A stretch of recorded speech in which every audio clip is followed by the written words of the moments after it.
Kid Hardy and Michael Ford are coming. Ellen Wilkinson, the red flag, she is humming. We get around not as much as Dominic Cummings, even though he's driving blind. We are the Labour grassroots, where like-minded folk dwell. From countryside to city, it's warm and it's witty, the antidote to Pretty Patel. We are the Labour grassroots, time to raise a racket. The future is as bright as Crispin's red jacket. This is the space where we all go hell for leather, free from all the biased BBC blether. Like track and trace, we're better together, just ask Carrie and Meg. Yeah, we got all the people from Inverness, Skegness, Barrow, Inverness, Chester, Leicester, Cirencester, Shrewsbury, Oswald Street, Swansea, Bernackley, Barnsley, Beccles, Nottingham and Eccles. We are the Labour grassroots, time to plant some grass.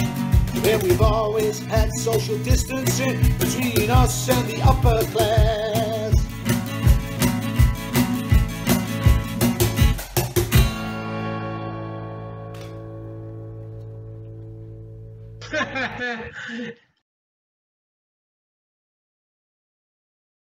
It's a covert in human intelligence sources, criminal conduct bill for Parliament. And it's been rushed through Parliament because over the last 2 years, there's been proceedings before the Investigative Powers Tribunal. There was a number of legal actions in relation to the gathering of bulk data by GCHQ.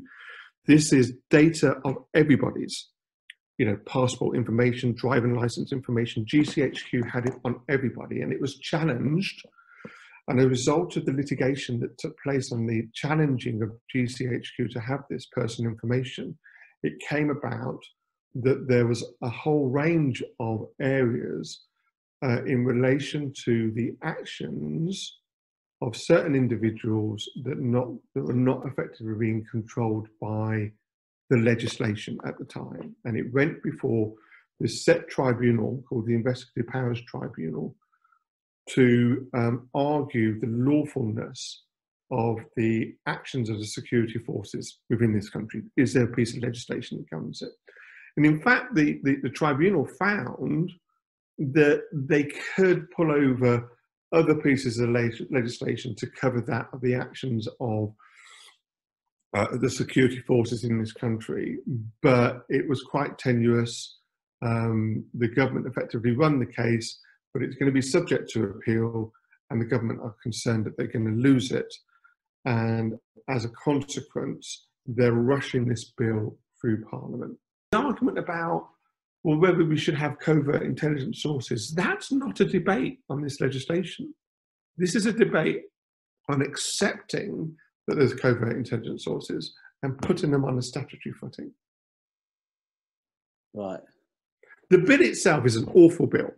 It gives impunity to public bodies, working in this country to commit criminal offences without judicial oversight. Right? Without judicial oversight. And it does not define what those criminal offences are. It can be anything up to murder. Right? It is an awfully written, draconian, Kafkaesque bill that should not be allowed to happen. This bill, the SpyCops Bill, has been debated in Parliament. It's soon going to the House of Lords, and we're lucky enough to have with us Shami Chakrabarti to explain what's going on and to untie a bit more of that very legalese description of it by Mark MacDonald. Shami, are you there? I'm here. Can you hear me, Crispin? I can, yeah. Can you make it more clear, or can you give us an insight into what's happening? I'll speak up. Look, solidarity to Labour grassroots, and thank you so much for convening this meeting, weighing up the SpyCops bill. I have this idea of these kind of obese SpyCops being weighed and that would be quite comic, but actually this bill, there's nothing comic about this bill. It's a very, very scary bill. It's wrong in principle and dangerous in practice. Now, there's been a lot said about it. With the greatest of respect to Mark, this isn't about putting covert human intelligence on a statutory footing. It's already on a statutory footing. This bill is limited to giving people immunity to commit criminal offences. That's a licence that is issued to you by a minister or certain government departments or the security services or the Gambling Commission or the Food Standards Agency. There's a long list. This isn't just people who are officers, like police officers, undercover cops, or officers of the security services. It could be agents too. This is people in the community who are doing good work perhaps, but have been turned for that purpose. Some of them may have actually been involved in criminality and even terrorism before, but they are now undercover agents of the state. And for the first time, they're being given an immunity in advance to break the law with no limit on what those offences are. Now, this is dangerous in principle because, you know, the one thing about the rule of law in these islands is that there's supposed to be one law for everybody. One set of criminal offences that apply to everybody equally. Now, of course, there are all sorts of defences and there's always a public interest test before any prosecution. So we accept, I think, that you've got to have undercover surveillance if you want to fight terrorism and paedophile rings and all the rest of it. It would be better if it was subject to more safeguards. At the moment, there's no judicial involvement. It's just authorised by the state agencies themselves. We also, I think, accept that if you're undercover in a dangerous conspiracy, you're going to have to probably commit some minor offences or certain offences like being a member of a banned organisation or possessing certain banned items just so as not to blow your cover. That's accepted. But what is not accepted is that you should have a licence to commit unlimited offences. Now, the current position in law is that there is some guidance, and it's perhaps too secretive and it could be put on a statutory footing, some guidance to agents and indeed then to prosecutors about what people, you know, could be doing in the public interest when they're doing these operations. But what there isn't at the moment and has never been is a certificate, a licence that means you are subsequently completely immune from criminal prosecution when you overstep the mark and when you do more than was really necessary not to blow your cover. And I guess my final point is this, and this is a serious point for anybody on the left or in the environmental movement or in any progressive cause. Throughout history, there have always been some undercover agents who've blurred the line between monitoring activity and changing people's behaviour. Agents provocateurs, they were in the hunger marches, and you can go back in history and forward in history, people who get involved, who deliberately get involved in progressive movements, whether trade unions or protest movements, in order to incite criminality, conduct criminality in order to invite a more oppressive response. And my biggest concern about this terrible legislation is it will green light that kind of behaviour in the future. And I end with this. Imagine a few years' time when movements like Black Lives Matter and Extinction Rebellion and others have kept to their peaceful path, but they're becoming more and more irritating to right-wing governments, and frankly, so are trade unions, for putting another vision of life to our people. And one day something bad happens and a previously peaceful protest movement turns to a more militant, more violent path. We will never know if the person who made that happen was actually an undercover agent who was trying to undermine the cause. So I really hope that Labour grassroots can make some noise about this and write to members of the House of Lords, members of the House of Commons, just be heard in every avenue possible, and together we can try and stop this terrible legislation, or at least to take the worst aspects out of it. Thanks. Thanks, Shami. Can I just ask, when is the House of Lords vote? It's not clear yet, but I guess it will probably be. I guess it will probably come to the House of Lords in fairly early November, maybe the first or second week, maybe the second week in November, something like that, and then it will go through the House of Lords. In the House of Commons, it was shoved through in the course of an afternoon, which was pretty appalling in itself. So we'd hope for a bit longer in the House of Lords. There's a bit of time, not tons of time, but a bit of time to be heard on this. So you don't think it's all over yet? It's not all over yet, no. Okay, well, thank you very much for coming on again. Thanks for having me, as always, Crispin.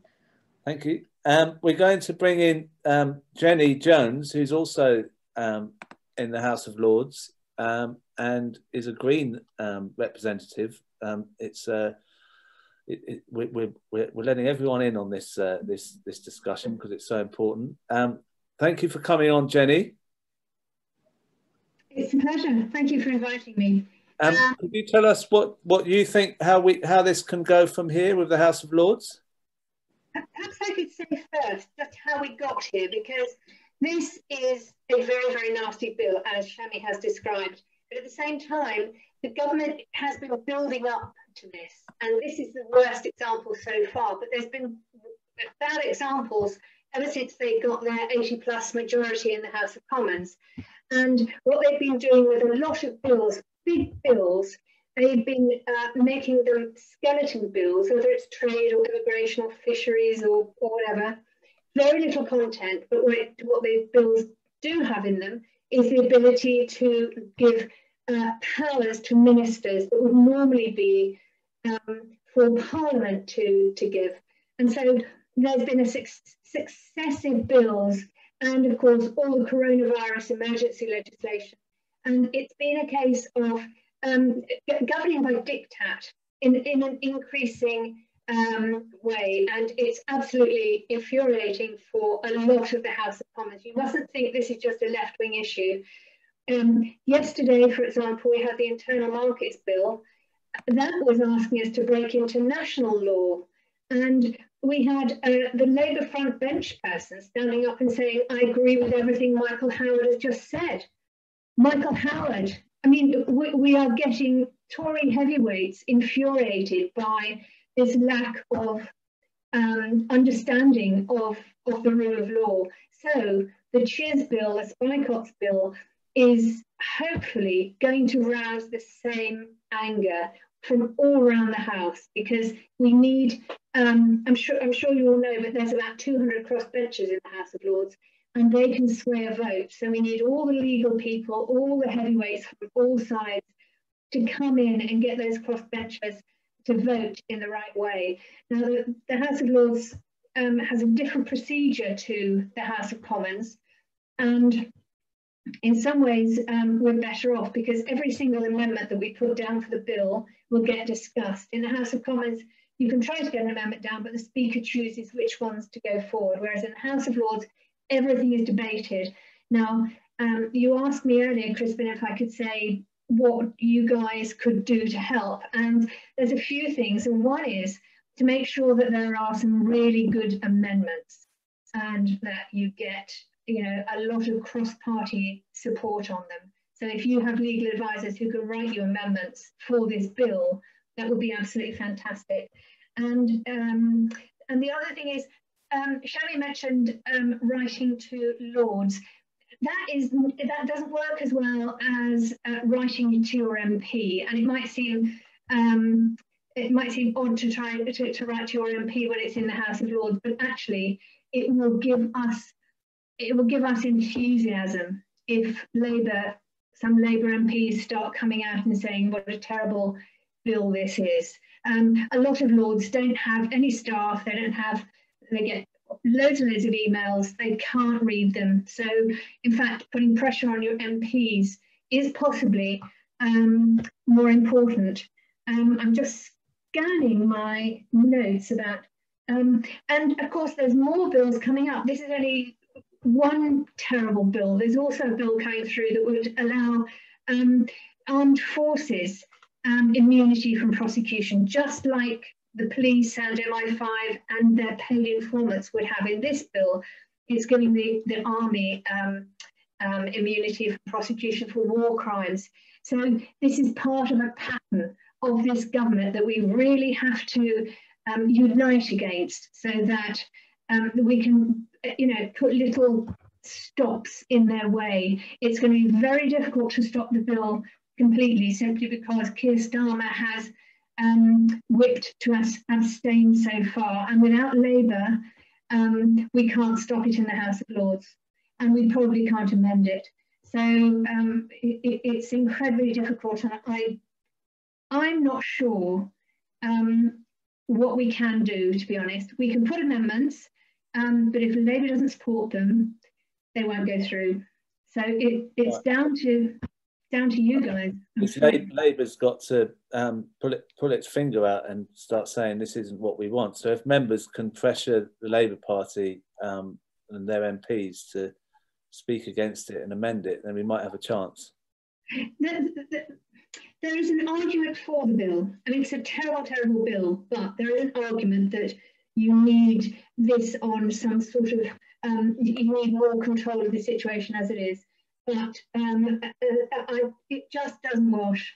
It really doesn't wash. And what we need is to stop the bill in its entirety. And that's something I would be trying to do.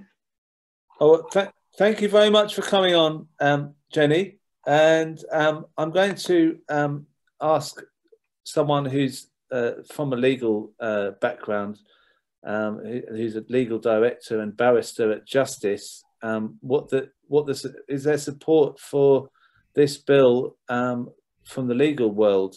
Jodie, are you there? Yes, hi there. Thanks for letting me join you this evening. It's great to be here. There isn't support for this from the NGO world or the legal world, for all of the reasons that Shami set out. I mean, the basics of this, we have to sort of ask are, what is the purpose of the criminal law? It should apply to everyone.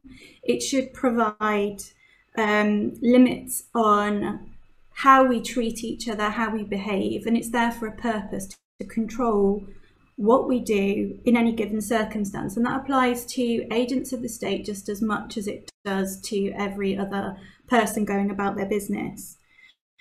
We know, and it's come up in some of the comments, we know that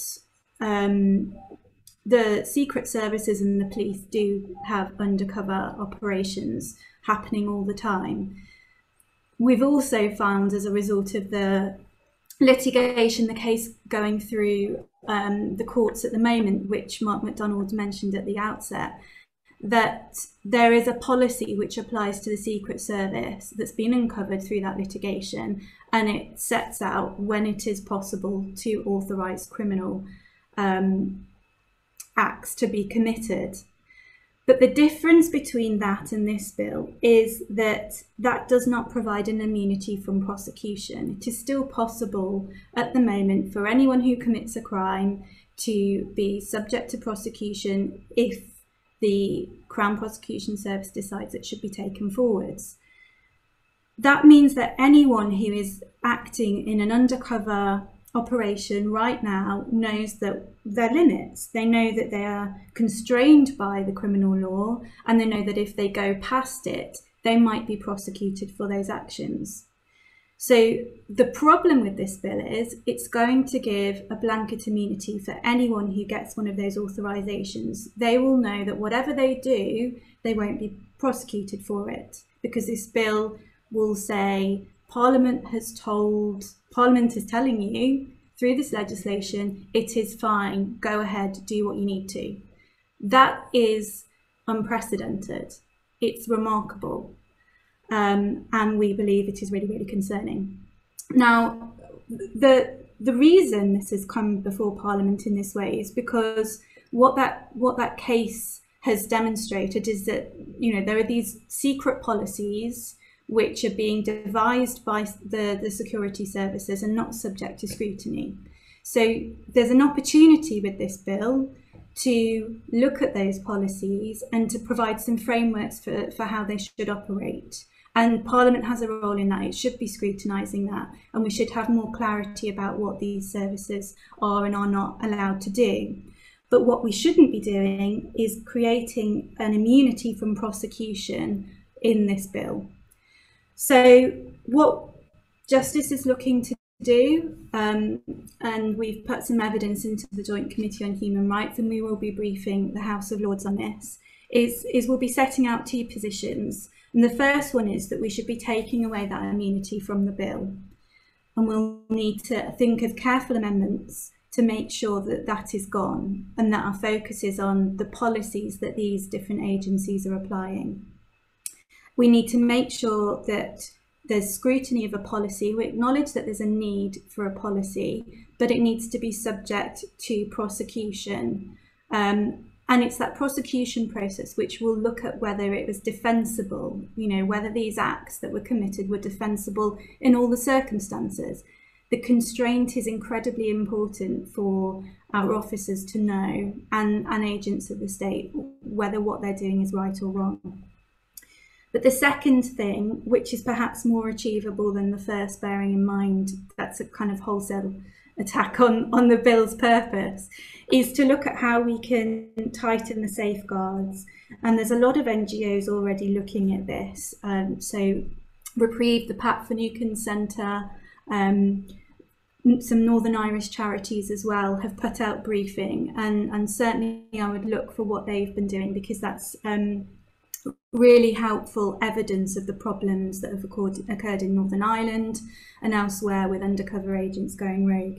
What we need to look at in terms of tightening the safeguards are three things, really.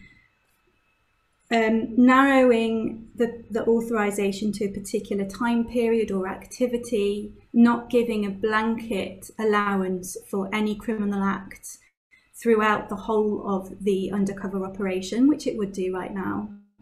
The second thing is to make sure we get a judicial authorisation for it in the first place. It should not be the Secretary of State. It should not be the Director of the Food Standards Agency or whoever it might be, because it's not explained on the face of the bill.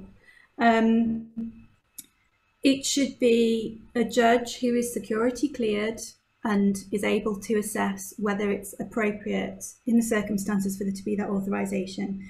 And then the final thing is we really need to strengthen the only scrutiny power which is on this bill, which is having the body that's called the Investigatory Powers Commissioner. It's a person who looks at all of the intelligence operations. The only scrutiny that's provided is that they can review and produce an annual report on how this power is being used. It's incredibly weak. We need to strengthen that up by saying that they should review every time it is authorised to see if it was used in the right way. And if it wasn't used in the right way, direct for prosecution, so that we can try and retrospectively still ensure that there isn't impunity and that the power is used in as narrow a way as possible. So that's where we are on it right now, and we'd be very happy to share all of the briefing that we're putting out with anyone in the Lords or in the Commons, and certainly with anyone who's on this call at the moment. So where can we find your briefing? On your website, the Justice website? Yes, if you go to the Justice website, you'll find our evidence to the Joint Committee on Human Rights. So that sets out the sort of reasons why we think this breaches the Human Rights Convention, which I haven't really gone into here, but safe to say it does. And we'll be preparing our briefing for the House of Lords, which will look more into the detail of the bill, probably by the end of this week, beginning of next week. So it's ready ahead of the bill getting to the Lords, because as Shami said, it's gone through the Commons in extraordinarily quick fashion, bearing in mind the significance of the bill. Well, thank you very much for coming on, Jodie. I'm going to bring in Howard Beckett, who's on the call as well. How are you doing, Howard? Doing good, Crispin. Thank you very much for inviting me, and thank you for the work that Labour Grassroots undertake. It's fantastic. Crispin, I want to talk obviously from a Unite perspective. For those who on the call who don't know me, I'm Assistant General Secretary at Unite, and I head up politics and legals, and I want to talk about this bill from a Unite perspective.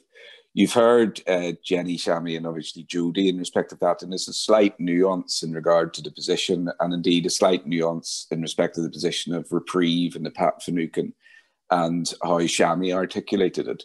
And that is this argument as to whether or not these undercover agents should be subject to a different rule of law. Should we have statute that further restricts and adds judicial oversight to the rules of undercover agents, or should they be subject to the existing rule of law? Now, Shami argues that they should be subject to the existing rule of law because there are defences in there to the acts of undercover agents. Shami touched on them. There is a defence of public interest. If I'm undercover in a drugs gang and I'm forced to sell drugs, then I have a defence of public interest in respect of committing that crime. There is the defence of duress. Whenever I was in private practice in Northern Ireland, I was fortunate enough to work with Michael Lavery, who was the most extraordinary human rights lawyer and senior counsel, who took the very first case of duress against murder all the way to the Supreme Court and was successful. So there are existing defences there that obviously would be developed over time. And then there's the alternative argument that you can legislate for the undercover acts of agents, and you can put on the face of the bill those crimes that they cannot commit, and you can have judicial oversight in respect of that, and you can have some more clarity whenever you're in the court of law. Those two positions meet each other in respect of this legislation, because this legislation does neither. This legislation legitimizes undercover operations and legitimizes acts of crime. It has no judicial oversight whatsoever. It is a subjective test that is carried out at that time by somebody before they commit the crime.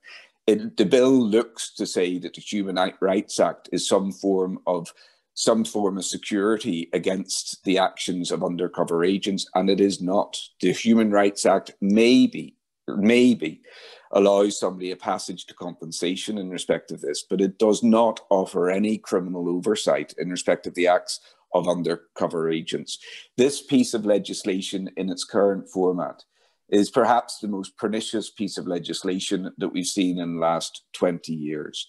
Where it stretches to in respect of undercover agents being allowed to commit horrendous crimes, torture, rape, murder, if it's in the public interest, is quite extraordinary. Similar legislation that exists in Canada and in other countries around the world have a list of crimes on the face of the bill that cannot be committed. If I say to everyone in this room tonight, to put this into perspective, the acts of undercover agents in the United Kingdom will have less transparency, more security from prosecution, allow the worst of crimes to be committed than the acts of agents for the FBI in America. That puts it into some perspective as to where this legislation is taking us. And as Jenny and Jodie touched on, this has been rushed through Parliament. The committee stage of Parliament was 3 hours. That was the committee stage of Parliament for scrutiny in respect of a bill such as this. It is extraordinarily dangerous. So what Unite has tried to do, Crispin, and what we did is to pull all of those justice organisations together and arrange for conferences with the Labour MPs in order to shine a light on the activities. Because if anyone thinks that there is not horrendous activities of undercover agents at this moment in time without this piece of legislation, then I don't know where they've been living for the last 15 years. SpyCops, where we now know that organisations were infiltrated by the police to the extent that they had sexual relationships with women and bore children with those women for no reason whatsoever other than the fact that there was a loose connection to environmental activism. Statutory rape has gone on in this country and has been turned a blind eye. Pat Finucane was murdered on the 12th of February in 1989. In 2011, the Prime Minister at the time, David Cameron, apologised to the House of Commons for state collusion in his murder. There has not been a single prosecution for that murder. Blacklisting, as we know in the trade union movement, has gone on for decades and has seen lives absolutely and utterly destroyed. And this legislation would legitimise those activities. Orgreaves, Shrewsbury 24, demitting inquiry, to name but a few in respect of activities that have gone on. And whenever we talk about our demand for inquiries into those activities of the past, well, if this legislation goes through, frankly, put a red line through those demands, because there is no chance that we are going to have inquiries in respect of actions that are now legitimised by fresh legislation. This legislation would legitimise the actions in Orgreaves, Shrewsbury, blacklisting, all of those areas where the trade union movement is calling for further inquiries. So this legislation must be opposed, and we must shine a light on it. And we must consider, as Jenny referenced, that legislation does not exist in isolation of other legislation. This government has forced through legislation that gives immunity to those who commit crimes in foreign shores with the British military. And now it is forcing through this surveillance legislation at a time whenever we know that our civil liberties are being restricted. This is most dangerous. And Crispin, I'll finish with saying this in respect of the Labour Party. Because the reason why Unite took its stance and the reason why we brought together all of the social justice campaign groups was because the Labour Party were whipping to abstain in respect of this bill. And we wanted to say to them very clearly that that decision was wrong. Now, I will be honest and I will be public in respect of why I think that decision has been taken. I think the leadership has an obsession with presenting themselves as being strong on patriotism and strong on intelligence and strong on security, but there is a line in the sand, and this legislation goes well beyond that line in the sand. And I'll go further than that. This is an issue of conscience. It is a disgrace that Labour MPs who have voted against this legislation have received letters from the Whip's office putting them on reprimand for having done so. This is a vote of conscience. If any Labour MP or if the leadership do not believe that this is a vote of conscience, well then talk to those women who have been subject to covert relationships with police officers where they've borne children and tell them that this is not a matter of conscience. Talk to those who are arrested in Shrewsbury Picket 24 and still have no justice as to whether or not this bill is an issue of conscience. Talk to those who were blacklisted and lost every future for themselves and their family and ask if this is an issue of conscience. Talk to the family of Pat Finucane and others where there was covert undercover activities of our security forces that led to their murder and ask them whether or not this is an issue of conscience. And finally, Crispin, talk to Dan Carden, Labour MP for Walton, who resigned over this and gave the most compelling speech in the House of Commons in respect of why. And think that this bill talks about covert activities being allowed for economic well-being, whatever that means. Dan's father was involved in the unofficial dispute of Liverpool dockers in the 1990s. It changed his family's life and it changed Daniel's life in respect of where he went to. That strike was unofficial. This legislation in respect of economic well-being will give a court and a horse and cart to run through and put in covert agents to the activities of trade unionists and unofficial pickets. That's what it's designed to do. So Dan Carden had no choice but to follow his conscience and vote against this bill.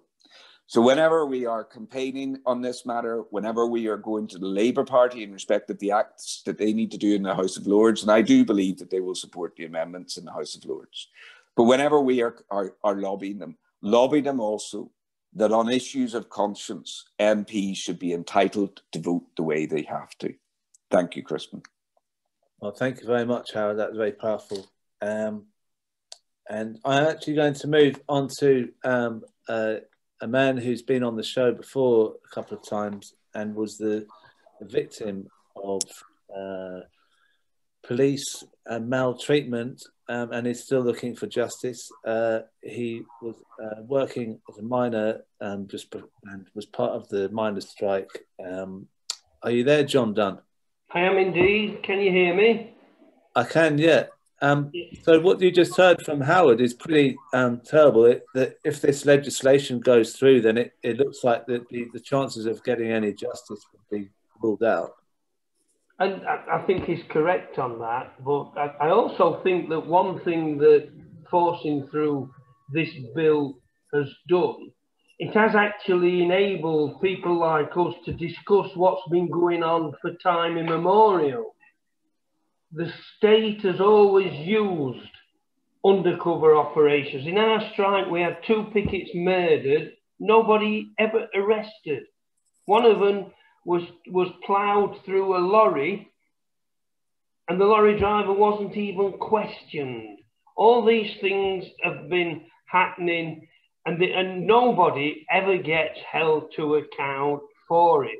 I think what this bill does is it prevents, as you rightly say, campaigns like ours getting any traction. And also, in the future, if you happen to have seen an undercover cop acting untoward or doing anything like this, and you've recorded it, because we've got these phones now that do that, then that's not evidence, because these people have now got even more immunity than they have always had. I got my head smashed in 36.5 years ago.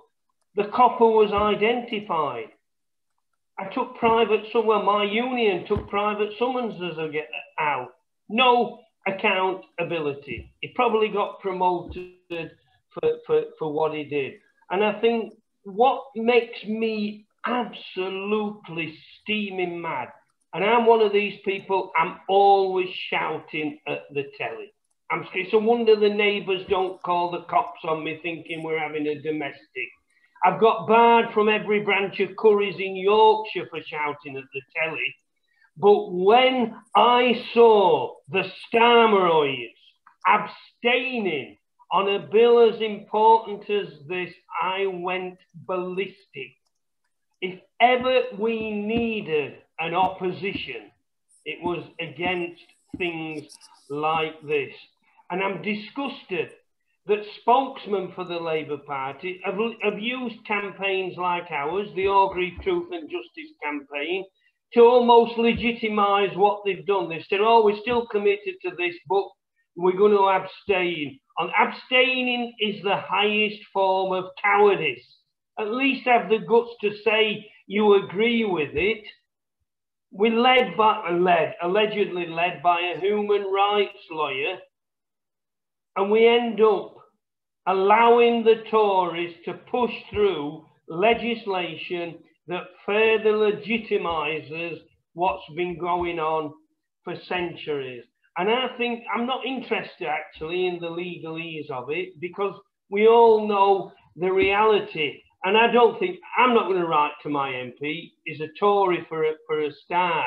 And when he knocked on my door in the 27 election campaign, I found out he can run damn fast, because when you threaten to get into the ribs, they don't half shift, these Tories.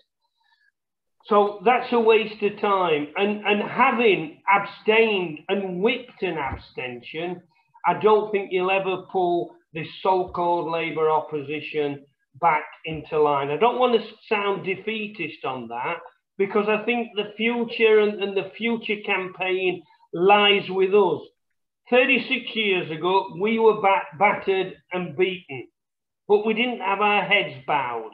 We marched back with dignity, with pride, and we withstood these sort of actions every day for a whole year. Now, if we're one union and we can do that, and the violence that was inflicted on us is well recorded, if we could do that as one union, imagine if the whole movement stood up against things like this. I think we have to mobilise action against this Tory government. We can't rely on parliamentary procedures and motions and clever letters being written to MPs. This will be defeated if we literally fight back and one day take to the streets. You see, I'm not all that interested in just getting inquiries and fighting for justice. That's very important. But I want revenge, not just revenge for having my head smashed in and ending up with a criminal record, 2 criminal records to this very day. I want revenge for those pickets. One, a 23-year-old young man who were murdered on the picket line. I want revenge for all our communities that have absolutely been abandoned and wrecked by neoliberal capitalism. And I think the only way we get revenge is we've got to abolish this rotten bleeding system that causes things like this, that encourages undercover cops to infiltrate our organisations and legitimises, as Howard said, state rape, state murder, and state spying on people who only want a decent living, who only want the right to a job. Under Tory Britain, under right-wing Britain, that's now a crime. And if we don't stand up as organisations and as communities, I've seen what communities can do when they fight back. And I think that's the way to defeat things like this. And let's make sure that we do get a Labour Party that has a leadership worthy of that name and isn't prepared to drag along behind the Tories, abstaining or supporting, and you can be as forensic as you like on these issues, but working class people are suffering. We're being murdered in a coup by the Tories now. Our people have been abandoned, and if ever a leadership was needed, it's now. Let's us provide that leadership and not wait for it to descend from the skies. Sorry, it's been a bit of a rant. Thank you. I don't think I've used any four-letter words, which is probably a first for me. And when we finish this Zoom meeting, I'll probably go back to screaming at the telly, even if it's only the adverts. Thank you, John. And it's good to see you again. And Bernard, you were active in the 1980s in campaigns, and you wanted to speak about what you saw of police intelligence and undermining those campaigns. Is that right?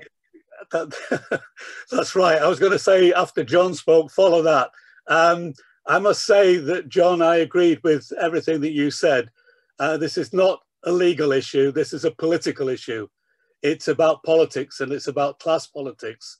If you look at the cases that are revealed under the Police Spies Out of Our Lives campaign, you can see that the overwhelming majority of undercover work undertaken by the police was actually taking place inside left organisations and inside the trade union movement. In other words, it was a very class-based form of action that was taking place. I think of all of the 70 cases that I've seen mentioned on the website of Police Spies Out of Our Lives, only one of those undercover police officers was actually working in the National Front and spying on the fascists. So it's going to be presented to us as an absolute necessity in order to expose terrorism and so on. But we know, in fact, it's actually going to be about spying on the trade union labour movement. And it goes back right to the early part of the 20th century, if you read the cabinet papers. But I just want to say something briefly about education, where I was involved in London, in the Inner London Teachers Association. We had a branch of about 15,000 members, and we were involved in action not only to improve the education system in London, to improve teachers' pay, but we took up fights on anti-racism, we took up fights on LGBT rights when nobody else was doing it, and we took up solidarity with the miners and with others in the course of the 80s. And what's interesting is that the cabinet papers for that period have just come to light. And in those cabinet papers, it's clearly of interest that they set up a committee which was called the Subversion in Public Life. And that committee was composed of representatives of every major government department. So you had the Department for Employment, the Department for Environment, the DHSS, you had the Department for Education and Science, and so on and so forth. In other words, was absolutely comprehensive. And the role that they undertook was to actually spy on and to list activists and militants who were operative in the trade unions that were in those fields, including my own union, the then National Union of Teachers, now the National Education Union. And Thatcher, no less, asked that the security services investigate what we were doing.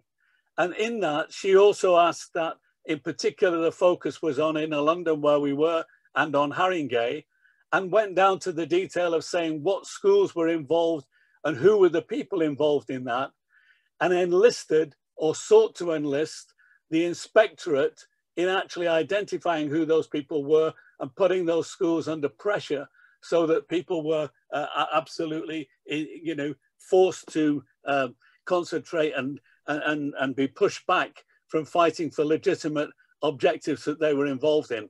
So it was a decade-long struggle that was going on at the same time. And what we also discovered as a result of these cabinet papers is that Thatcher and Keith Joseph and these people were talking from the very outset about this attack. It was very much like the Ridley plan, which was produced in the 1970s, that Thatcher based the strategy on for attacking the miners. And it was all a comprehensive program that they had, a very class-conscious approach that they have. And I think it's important, as Jenny Jones, I think, said earlier in this discussion, to recognize that this bill that is being pushed through on the question of covert human intelligence sources is also linked into the Overseas Operation Bill. In other words, it's exonerating and giving exemption to agents of the state for carrying all sorts of actions, criminal actions out without them fearing any kind of prosecution. And I think it's important to understand that. And it's interesting because the language that they use when they're talking about these things, for example, is saying we want to investigate extremists and extremism. Well, let me just tell you what's going on in education right this minute today. On the 20th of September, just a few days ago, about a month ago now, the Department for Education issued a document which was supposed to be about how to deal with sex education within schools. And one of the things it talked about was ensuring that sources were not used from extremist organizations, even if the material that you were using in the classroom was actually good. You would not be allowed to use it because they would say it was associated with an extremist organization. And who are they talking about? Well, again, it's very interesting. Kemi Badenoch, the Equalities Minister in the House of Commons just a few days ago, said that as far as she was concerned, the Black Lives, and it talks about in that document from the Department for Education, it talks about anti-capitalist organizations and anti-capitalism as being extremists. And one of the things that Kemi Badenoch said in her response to a question from Dawn Butler was to say that the Black Lives Matter campaign was an anti-capitalist campaign. In other words, it was an extremist organization, and material from that and discussions about those issues should not be considered as being acceptable or appropriate. So I think this has got a lot of ramifications about the political trajectory that the Tories are on at this point in time. And I agree with John and I agree with Howard Beckett that I think it's absolutely vital that the whole Labour Party is mobilised completely against this legislation to stop it and to take action in order to defeat its operation and to support trade unionists in carrying out struggles to defend people's jobs, defend people's pay and conditions, because that is going to become even more critical in the months ahead as we face the situation with COVID and the developments from that. And I wouldn't be surprised if in some way they're thinking and anticipating the fact that people will get angry and will be mobilizing, and they want to be prepared for that situation. And that's why they're giving this legitimacy for undercover work to go ahead. So I think it's crucial that we all get involved in this campaign to oppose this legislation. The Parliamentary Labour Party should be voting against it, not abstaining. And one slight disagreement I have with an earlier speaker, this is not a matter of conscience. This is a matter of politics and a matter of class interest. And we should be supporting the working class, our class, in fighting against this kind of legislation. Thank you, Bernard. Good to see you. I'm going to invite on Joanne, who's in Poole and was one of the people who responded to the survey I put out and said she would like to speak on the show. So, Joanne, are you there? I am, yes, thank you, Crispin. I just wanted to say I couldn't agree more. I was reading something today that said over the 50 years that police covert operations have been occurring, out of 1,000 groups that were infiltrated, only 3 were actually far right. The rest were largely climate activists, trade unions and anti-fascist campaigns, which just shows what the real reason for it is. And hello to John. I'm a granddaughter of 2 coal miners, so I'm totally behind you on what you were saying. Today, I wanted to focus on how this bill affects women, because I feel in the history of undercover covert operations, there has been a disproportionate effect on women in domestic settings. Another reason to be very disappointed in the likes of Jess Phillips for abstaining on this bill. Don't want to single her out, but I'm talking about several Labour MPs, but she's just the one who springs to mind. And this SpyCops Bill, far from addressing this problem as it's occurred over the last 50 years, it actually exacerbates it. It's going to actually be legal for undercover agents and police officers to commit sexual crimes in order to prevent more serious crime or to deal with threats to national securities, or as somebody pointed out earlier, that overreaching concept that it affects the economic well-being of the country. So recent history tells us that these agencies consider all manner of crimes to be more serious than sexual crimes against women. For example, you just take the case of Detective Constable Jim Boyling, who infiltrated Reclaim the Streets in 1997.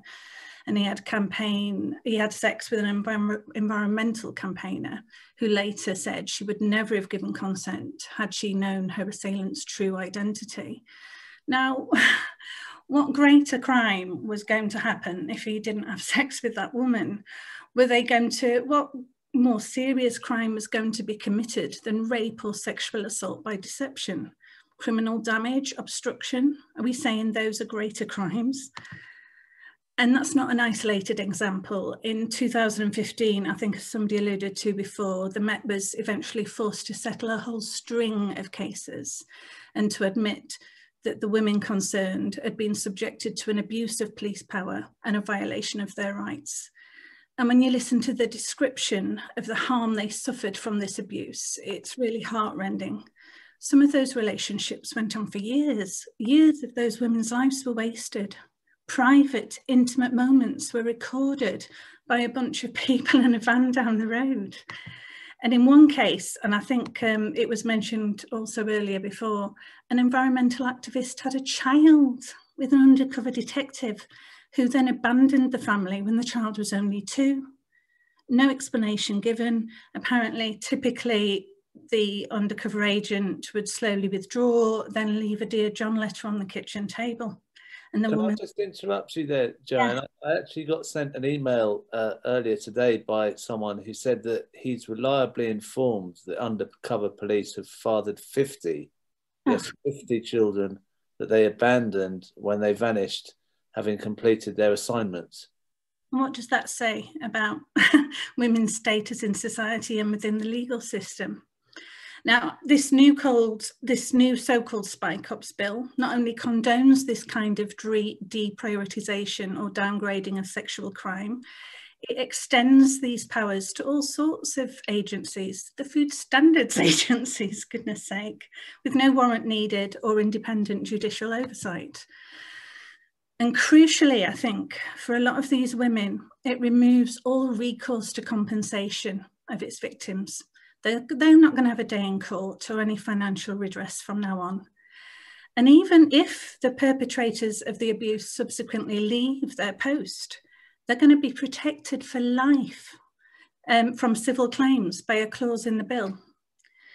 And then some people have said, in fact, I think Keir Starmer said that the Human Rights Act will somehow protect them. But less than a year ago, the government categorically stated to the Investigatory Powers Tribunal that the Human Rights Act does not apply to crimes committed by covert agents, as the state is not the instigator. So at the end of the day, this bill is going to be bad for all of us. But as a mother of 2 daughters who are really into eco-warrior activities, I'm finding it increasingly difficult to stand by and accept that rape and sexual assault by deception will be orchestrated by undercover agents and effectively their team of handlers, who then, who knows, might be emboldened to do even worse things, knowing they effectively face no legal consequences. Thank you. Well, thank you, Joanne. We're going to, this was scheduled to finish at 8:30. We're running on a bit, but I actually think we should carry on this discussion a bit longer because we've had so many people who've made good points, and I want to cover as much as we can. So we'll be speaking now to Mike Phipps, who is in Brent Central. Mike. Hiya, Crispin. How are you? I'm good, thanks. Good, good. I mean, there's not a lot to say. It's all been said, and very powerfully by your speakers. But I just wanted to tease out some of the party politics here, because as people have said, abstaining on this bill, I mean, given everything that's been said about it, why on earth is the front bench abstaining on the bill? Now, Conor McGinn said on Labour List earlier this week or last week that it's important that the Labour Party looks like a government in waiting. But actually, it doesn't look like a government in waiting when it puts this kind of opportunist triangulation with the Tories before its own principles. Everybody in the Labour movement knows and has been said that this is a bill that supports the use of undercover cops primarily against the left, environmental campaigners, the Labour movement, the disadvantaged in society. Why are we abstaining on this? And why are we abstaining as well? Is this a strategy on the Overseas Operations Bill, which comes back very soon to Parliament for the third reading? We abstained on it at the second reading. The front bench has put down some amendments. If we don't get those amendments, and I don't suppose we will, are we going to abstain again? And the other thing is, Keir Starmer imposed a one-line whip on this bill. But after 30-odd MPs voted against it, the front benchers as well, who were forced to resign, all the rebels got a written warning, which is what you normally get after a three-line whip, which is much more serious if you get the parliamentary protocol. They got a written warning warning them about doing this again, which could lead to deselection or pressure on their constituency parties to put pressure on them to toe the line in future. What is that about? I mean, it seems to me that if you're going to do that, you have to make it clear in advance that it's a three-line whip so people know what they're going into. Also, who've been replaced? You've had good left-wing people taken out, and instead you've got some serial disloyal people who spent the last 5 years using every public platform available, people like Wes Streeting, to attack Jeremy Corbyn. It beggars belief. If Keir wants to simply purge the left, he should come out and say so, rather than using this as the pretext when people have voted in good faith against a bill which really shouldn't have any support from the Labour movement at all. That's all I wanted to do. Thank you, Mike. And I'm going to it's very useful what you said. Thank you. I'm going to bring in Felicity. I'll introduce myself. I'm a long-standing Labour Party member who left at the Iraq War and then joined again with hopes, but they are promptly disappearing. I have a funny name, de Zuletta, but I'm actually half British, half Spanish. It's a Basque name. And I am an emeritus consultant, retired from the NHS, and I spent 20 years of my life in the NHS looking after the survivors of trauma, amongst which were many Black people. And what I can see, which has just been brought up by the recent speaker, is that this bill is completely incompatible with Black Lives Matter, because basically it's whitewashing the police racist abuse that I have seen again and again come to court, and again the police have got away with murder. And the very good lawyers, the best in the land, told me, Felicity, this is the state. I'm afraid it is the state. And I couldn't believe, having come to this country as a daughter of a refugee from many things, to hear that about Britain. But since then, my eyes are opening every day. So I think that it is absolutely, this must be made very clear, that it's part of the campaign against it, is that the fact is all this nice words about Black lives is being completely thrown apart. It doesn't. This is racist, and the and the racist women, all those things that we thought we had won and fought for, are now going to be again treated as if we're nobodies. And indeed, it was long prophesied by a famous historian, I can't remember which, a left-wing one, that what happened in Ireland and the police and the tactics used by the state in Ireland will be used in the UK when the time comes. And that's what's beginning to happen. And I do think that the Labour Party, I will leave it unless all of us who are worried about this make a very strong move to say this is not right. This is very, very dangerous. We're going to talk to Rob. Are you there, Rob?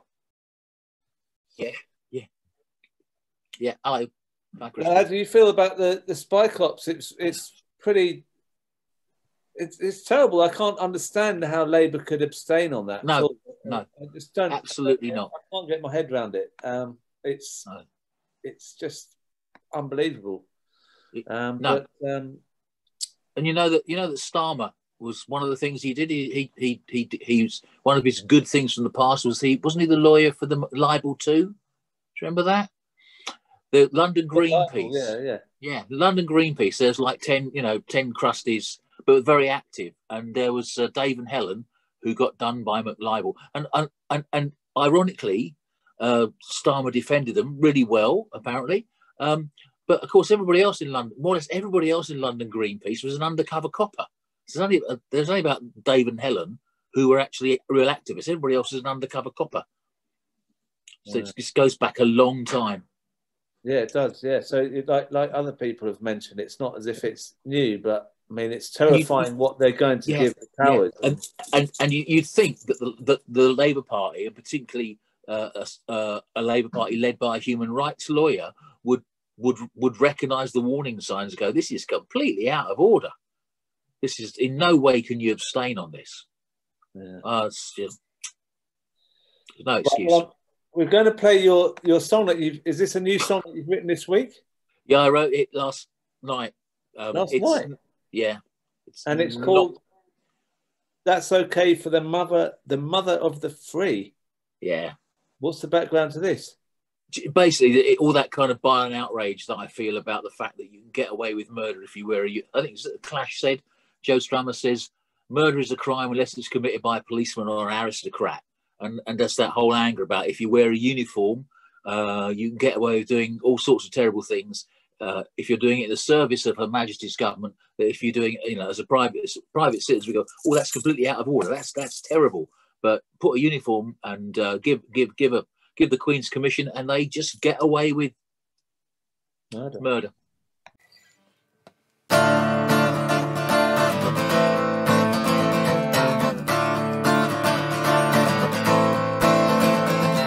Murder is a bad thing. You definitely shouldn't do it. The Bible is explicit. Don't try this at home.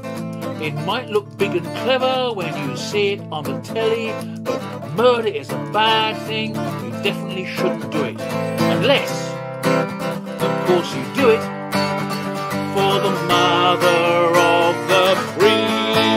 Then it's okay. It's okay. Adultery is a bad thing. You definitely shouldn't do it. The Bible is explicit. Don't try this at home. Gaining people's confidence and treating them like dirt, lying to them all the time, you definitely shouldn't do it unless, of course, you do it for the mother of the free. Then it's okay. It's okay. Torture is a bad thing. What sort of fucking monster hurts other people with cruel deliberation? And it's also not a good way to get accurate information, because people will say anything they think you want to hear. Unless, of course, you do it for the mother of the free. then it's okay. Then it's okay. Then it's fine. Carry on. Carry on. Well, silence and hypocrisy. What sort of politician thinks silence and hypocrisy look good in a suit? Some things are not deniable. Some things are not negotiable. Human rights are not deniable. Human rights are not negotiable. Unless, of course, you do it for the mother of the free. Then it's okay, apparently. Then it's okay, apparently. Because you can say, I was only obeying orders. I was only obeying orders. I was only obeying orders. I was only obeying orders for the mother of the free.